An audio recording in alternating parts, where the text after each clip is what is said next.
شروع اللہ کا نام لے کر جو بڑا مہربان نہایت رحم والا ہے۔ مومنو، جب تک تم ان چیزوں میں سے جو تمہیں عزیز ہیں اللہ کی راہ میں خرچ نہ کرو گے کبھی نیکی حاصل نہ کر سکو گے، اور جو چیز تم خرچ کرو گے اللہ اس کو جانتا ہے۔ جو آسودگی اور تنگی میں اپنا مال اللہ کی راہ میں خرچ کرتے ہیں اور غصے کو روکتے اور لوگوں کے قصور معاف کرتے ہیں، اور اللہ ہی کی عبادت کرو اور اس کے ساتھ کسی چیز کو شریک نہ بناؤ، اور ماں باپ اور قرابت والوں اور یتیموں اور ناداروں اور رشتہ دار ہمسایوں اور اجنبی ہمسایوں اور پاس بیٹھنے والوں اور مسافروں اور جو لوگ تمہارے قبضے میں ہوں سب کے ساتھ حسن سلوک کرو۔ بے شک اللہ تکبر کرنے والے، بڑائی مارنے والے کو دوست نہیں رکھتا۔ ان لوگوں کی بہت سی سرگوشیاں اچھی نہیں، ہاں اس شخص کی سرگوشی اچھی ہو سکتی ہے جو خیرات یا نیک بات یا لوگوں میں صلح کرنے کو کہے،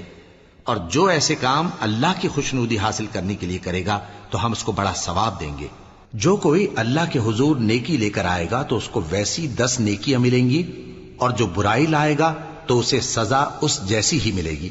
اور ان پر ظلم نہیں کیا جائے گا۔ صدقات یعنی زکوٰۃ و خیرات تو مفلسوں اور ناداروں اور کارکنان صدقات کا حق ہے،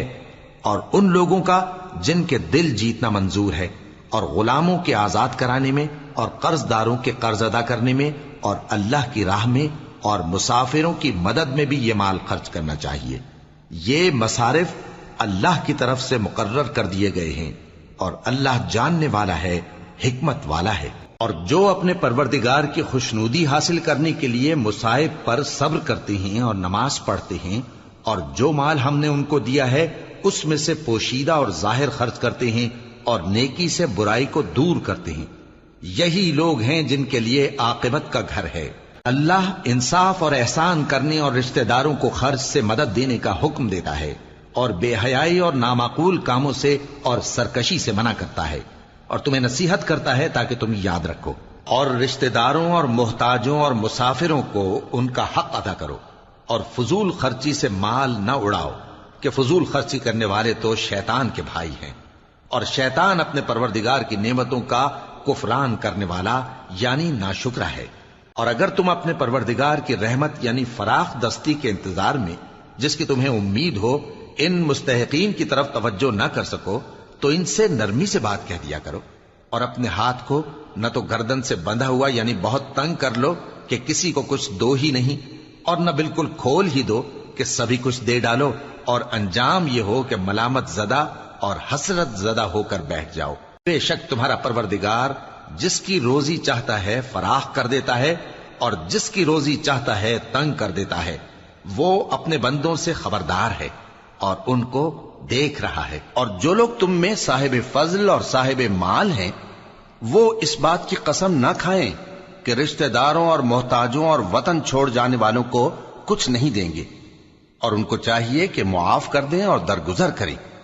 کیا تم پسند نہیں کرتے کہ اللہ تم کو بخش دے؟ اور اللہ تو بخشنے والا ہے، مہربان ہے۔ اور جو مال تم کو اللہ نے عطا فرمایا ہے اس سے آخرت کی بھلائی طلب کیجیے، اور دنیا سے اپنا حصہ نہ بھلائیے، اور جیسی اللہ نے تم سے بھلائی کی ہے ویسی تم بھی لوگوں سے بھلائی کرو، اور ملک میں طالب فساد نہ ہو، کیونکہ اللہ فساد کرنے والوں کو دوست نہیں رکھتا۔ کیا انہوں نے نہیں دیکھا کہ اللہ ہی جس کے لیے چاہتا ہے رزق فراخ کرتا ہے اور جس کے لیے چاہتا ہے تنگ کرتا ہے؟ بے شک اس میں ایمان لانے والوں کے لیے نشانیاں ہیں۔ تو اہل قرابت اور محتاجوں اور مسافروں کو ان کا حق دیتے رہو۔ جو لوگ اللہ کی رضا کے طالب ہیں یہ ان کے حق میں بہتر ہے، اور یہی لوگ کامیابی حاصل کرنے والے ہیں۔ جو لوگ اللہ کی کتاب پڑھتے اور نماز کی پابندی کرتے ہیں، اور جو کچھ ہم نے ان کو دیا ہے اس میں سے پوشیدہ اور ظاہر خرچ کرتے ہیں، وہ اس تجارت کے فائدے کے امیدوار ہیں جو کبھی تباہ نہیں ہوگی، کیونکہ اللہ ان کو پورا پورا بدلہ دے گا اور اپنے فضل سے کچھ زیادہ بھی دے گا۔ وہ تو بخشنے والا ہے، قدردان ہے۔ جو لوگ خیرات کرنے والے ہیں، مرد بھی اور عورتیں بھی، اور اللہ کو نیک نیتی سے قرض دیتے ہیں، ان کو کئی گنا ادا کیا جائے گا اور ان کے لیے عزت کا صلہ ہے۔ اور جو مال ہم نے تم کو دیا ہے اس میں سے اس وقت سے پیشتر خرچ کر لو کہ تم میں سے کسی کی موت آ جائے تو اس وقت کہنے لگے کہ اے میرے پروردگار، تو نے مجھے تھوڑی سی اور مہلت کیوں نہ دی تاکہ میں خیرات کر لیتا اور نیک لوگوں میں داخل ہو جاتا، اور جب کسی کی موت آ جاتی ہے تو اللہ اس کو ہرگز مہلت نہیں دیتا،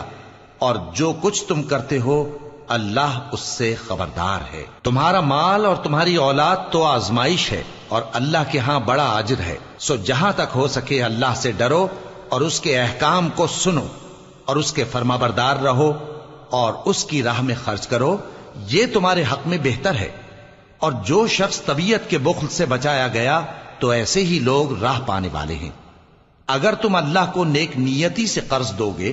تو وہ تم کو اس کا کئی گنا دے گا اور تمہارے گناہ بھی معاف کر دے گا، اور اللہ قدر شناس ہے، بردبار ہے۔ اور جن کے مال میں حصہ مقرر ہے، یعنی مانگنے والے کا اور نہ مانگنے والے کا، اور باوجود کہ ان کو خود کھانے کی چاہت ہوتی ہے، مگر فقیروں اور یتیموں اور قیدیوں کو کھلاتے ہیں،